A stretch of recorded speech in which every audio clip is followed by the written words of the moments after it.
Dissolve the apartheid So what would you like to see happen, Hassan? Do you not understand the English language?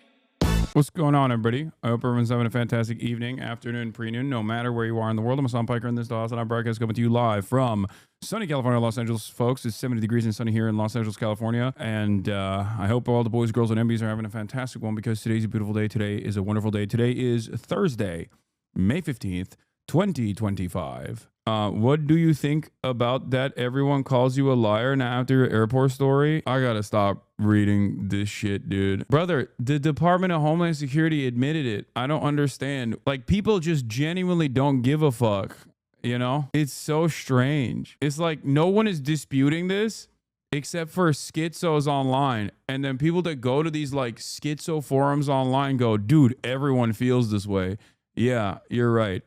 Everyone is on board with what you're saying. It's interesting though, because I guess it doesn't matter. It doesn't matter if enough people are fucking hallucinating an alternative reality. Facts genuinely don't matter. And instead of people going, hey man, maybe I'm being misled. Maybe I'm being misled by these communities that I'm a part of, especially considering that like virtually every outlet has reported on this. The Department of Homeland Security has admitted that it happened. Perhaps I'm being misled by these people. They just go, nah, it's everyone else that's wrong except for my fucking tightly knit and totally normal stalking community. So many people are just pushing themselves to the verge of schizophrenia. Anyway, it really doesn't matter. It is what it is. Bro, I could get fucking shot and show you the bullet wound and motherfuckers be like, that's not real. You know what I mean? I don't know what else to do. A lot of where this like misinformation is coming from is unironically supposed to be communities that hate the Trump administration. They claim to hate the Trump administration. They claim to hate the Department of Homeland Security's actions, but they drop all of that at the first sight of trying to attack me. And it is what it is. It shifted from your detention to the amount of time you were detained. You were still detained and asked questions that infringes on your rights law. I know. It's so fucking ridiculous. Yeah, centrist like Tim Pool. How do you ensure that you're not in your own echo chamber? I try to control it myself, but I often look back and see what an idiot I was. Part of how I ensure it is by piercing the veil and looking at what the other groups are saying, what the outside is saying. It's also part of the reason why I have only a 10-minute follow on my broadcast so that like dumbasses can come in and do their first time chatting, and sometimes people abuse that, but it is what it is. But there's nothing wrong with looking back at what you used to believe and exercising a healthy amount of skepticism for what you believe right now, considering that you've recognized that you were wrong in the past. Like that means you self-reflected, you changed your opinion, you saw with an introduction of new facts that you were able to critically examine and critically re-examine your own worldview. So that's not a bad thing. That's a good thing. And maintaining that healthy dose of skepticism and hopefully continuing to engage in critical thinking is a good thing. You should celebrate that growth and, you know, keep it going. I do believe that people that find themselves in the throes of this kind of back and forth, in this kind of like silliness, they will eventually go back on their positions and also self-reflect down the line. It might take a year. It might take a couple months. There will be a moment where I think they'll just snap out of this stupor. Like this is unsustainable. Like this, for example, Tech Don't threatening people with his convicted rapist dad was definitely not on my bingo card for 2025. I only read your ex docs on you. That was enough to think you're a monster. Don't make me call my dad. You want him to rape me too. Like, that's insane. Like, people support this kind of stuff, right? And I think it's pretty insane that they support this kind of stuff. ID Magazine quoted you on your post about Speed. Oh yeah, I show Speed is, you know, the new Tarkovsky, says Harmony Corinne. He's America's greatest cultural ambassador. Yep, I did say this about him to ID Magazine. And I just say this about him in general. It's correct. I just wanted to make some income where I didn't have a job. Yeah, W Speed. Speed's motion's crazy. No, that would be Asmongold.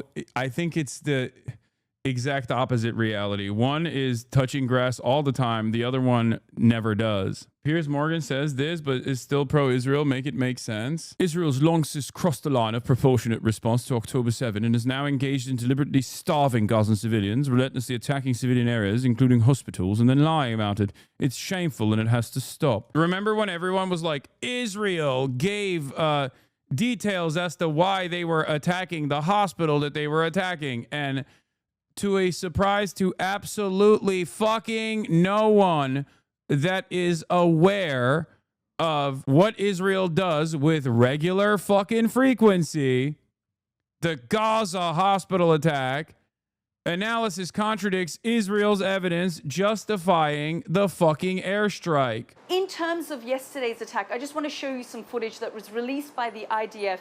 Israeli forces say that they were targeting, as you say, a Hamas command and control center buried underneath the European hospital. You can see what the IDF says are tunnels outlined there in red. And this is footage, Ambassador, that the IDF itself has put out. Now, Sky News has confirmed the footage actually shows the Isan al-Agha school, which is about 160 meters away. So this is the courtyard of a school and not, in fact, the command and control center of Hamas. No!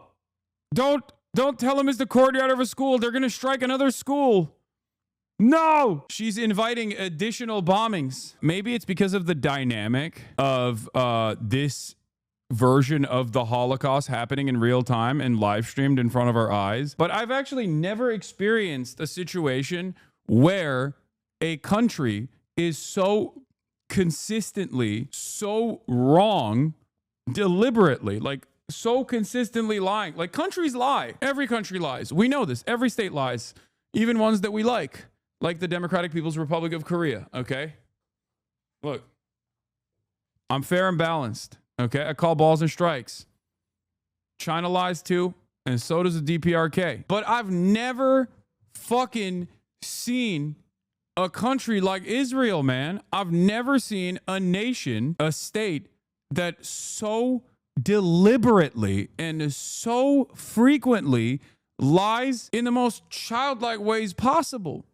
It makes no fucking sense. It's gotten to a point where I feel like if Israel is telling me that, you know, you can go outside and breathe the air, it's oxygen, I'm going to not trust it. You know, I'm just going to be like, oh, I'm going to maintain a healthy dose of skepticism here. I think it's probably best not to go outside for at least some time. And also, this is, by the way, the Israeli envoy who very famously came out and got the United Nations to take down children's drawings. He said they were Hamas. This artwork is Hamas. The kids are doing terror. And he successfully got this like peace drawing that was made by like international students at the UN headquarters. Why? Because there were drawings where they were saying free Palestine and find peace. Denny Danon. Here at the main entrance of the United Nations, where thousands of people are passing every day, the UN decided to put an exhibition about world peace. Look at the drawings of children from all around the world. Nothing about Israel. Nothing about our hostages. Look what they have. They don't recognize Israel. They don't. These children don't recognize Israel. We must kill them. Where are these children? I will find them. You must delete these photos and punish the children. They are terror. They are babies of terror. Look at these evil drawings from the babies of terror. Promote hate in those drawings. I love the way that the camera pans because he goes, look at them. They are promoting hate. And it's like, peace begins with a smile. Love, no war. Teach peace. This is like the Miss Rachel moment, you know? It's like Zion is getting mad at Miss Rachel and being like, oh, how dare you be so anti-Israel? How dare you? Israel number one. Israel number one. No politics here. And it's like, why? What are the anti-Israel things that Miss Rachel is saying? Please don't kill children. Please, can we stop killing children, please? I wish we would stop murdering children. This is the most anti-Israel thing anyone can say. It's comical, dude. It's comical. You are, for no reason whatsoever branding yourself as being pro-baby murder. What am I supposed to do if out of nowhere, in a group of people, somebody says, I really hate pedophilia, and you get up and volunteer that, no, actually, it's not, it's something that we should be very critical about. This kind of statement seems unnecessarily antagonistic towards me. Then, yeah, everyone's going to fucking think you're a pedophile. Like, what the fuck? What is wrong with you? You're the one who adopted this association with pedophilia. Why are you doing this? Like, that makes no fucking sense. It's like, people are like, hey, we should give peace a chance. And this guy's like, this is terror. This is terror. This is anti-Israel. This is anti-Israel. What do you mean peace? Israel does not want peace. You are pro-peace. You are anti-Israel. It's like, okay, well, then you're fucking insane. That is shameful. This is part of the hypocrisy of the United Nations. I demand that the UN will remove this exhibit immediately and will stop with the hypocrisy against Israel. So are you seriously denying that peace is Hamas? Wow, Hassan, I thought better of you. Yeah, no one has done more promo for Hamas than Israel. Like, it's so funny where they're constantly like, no, you do not understand. Hamas is against us, and they are on the right. They are on the side of not killing children. Like, we are on the side of killing children. Anyone against us is Hamas. Miss Rachel is Hamas. Okay, like, what the fuck? Yeah, I guess peace is Hamas. All right, sure.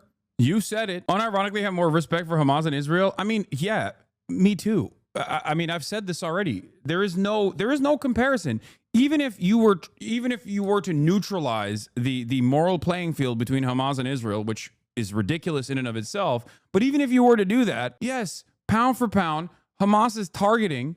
Okay, Hamas is targeting on October 7th, which was, again, atrocious. Absolutely could be considered an act of terror, given the number of civilians that were shot and killed. Okay, there was a deliberate targeting of civilians in the process. That in and of itself is an act of terror. This is something that I believe. This is something that I've said over and over again, right? Having said that, it's not even a fucking question who's much worse in this process. It's not even a fucking question. Like, look at Israel's targeting. Israel does on October 7th twice a week to the entire Palestinian population for the past 17 months. Israel's objectively killed more. It's objectively killed more civilians. Its targeting is a higher density of civilians as opposed to enemy combatants, armed enemy combatants. This is if we create a moral playing field that is even, when there is no even moral playing field between